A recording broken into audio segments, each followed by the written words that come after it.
Not gonna lie to y'all, this is Lowkey a highway robbery, bro. When we look at the 3 finalists for the Biletnikoff Award, it was one of the most prestigious honors at the wide receivers. Now, Skylar Bell is a guy that not a lot of people talked about, but he's had a spectacular season, right? We're gonna pull up the stats here in just a second, but over obviously 1,276 yards receiving this year, more than 10 touchdowns. He's been fantastic. Next up, obviously, you know about Mekhi Lemon. Mekhi Lemon is a dog, deserves to be a finalist for the award.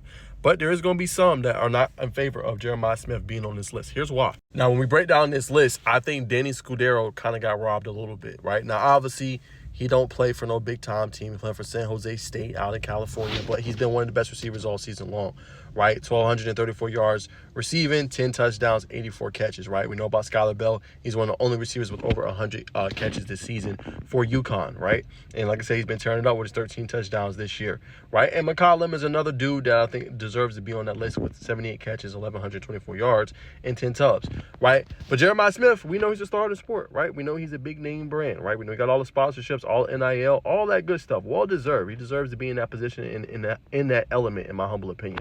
But if we're looking at just the stats perspective, he's the 13th best receiver according to stats when it comes to yards. He also only has 69 catches this season. Now, he is one of the top people when it comes to touchdowns with 10. Now, granted, to bring that into context, he does have Julian Sand. He does have Cardinal Tate on the other side of the football.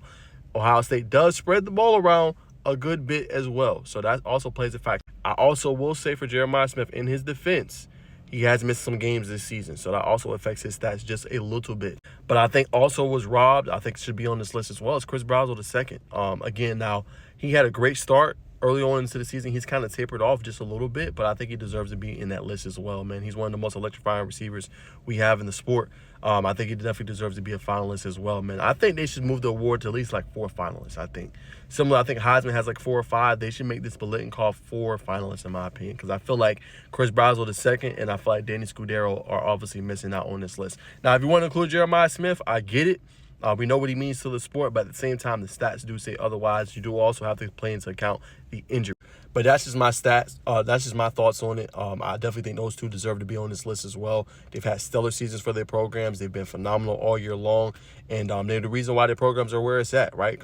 Tennessee has a chance to make some noise this upcoming week in rivalry against Vanderbilt, right? Obviously, San Jose State is not going to be in the CFP playoff, but Danny Scudero has been balling all year long. He's been pretty much one of the top leading receivers all season. But now I want to hear y'all thoughts, man. Did anybody, in you guys' opinion, get robbed for the Biletnikoff Finalist Award? Please let me know down in the comments. Should Jeremiah Smith be on? Should one of these guys be removed? Skylar Bell or obviously Mekhi Lemon? Or did they get it right? Let me know down in the comments. I really want to get you guys' thoughts on this. Who should be on the Biletnikoff Finalist Awards for the top receiver in the nation?